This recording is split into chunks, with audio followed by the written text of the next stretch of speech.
மாமி அது மட்டும் தானா ஆத்துல மாமா மாமி அதாவது காப்பி கொடுத்தா நல்லா பேசா இருந்தது. காப்பி கொடுக்க ஆமா மாத்த சொல்றா சன்ரைஸ் காப்பி சொல்ல மாத்த சொல்றா.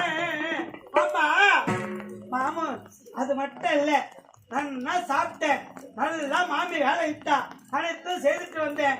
நீ எதுக்கு ஆயிட்ட மாமி? இந்த பொத்த வேலை செஞ்சு போடுவாளே நல்லா இருந்ததா? நல்லா பெஸ்டா இருந்தது. நீ அந்த பொத்த உள்ள கையை ஒட்டுன விளையாடி கிடக்கு. பொத்த வடை மாமி வாடை சுட்டு போட்டா பாரு. மாமி வடை நல்லா கும்முன்னு கிளம்பிச்சு மாமி. மாமி வடை சோடா மாவு அதிகமா இருந்திருக்கண்டா. சரி வா, உன்னை என் தலையில கட்டிட்டு அழுதுட்டு இருக்கேன். காலகாலத்துல உனக்கு கல்யாணம் பண்ணி வரவ கட்ட ஒரு குடி அரிசி வாங்கி சாப்பிட்டு போலான்னு பாக்குறேன். நம்மள போக விட மாட்டாங்க.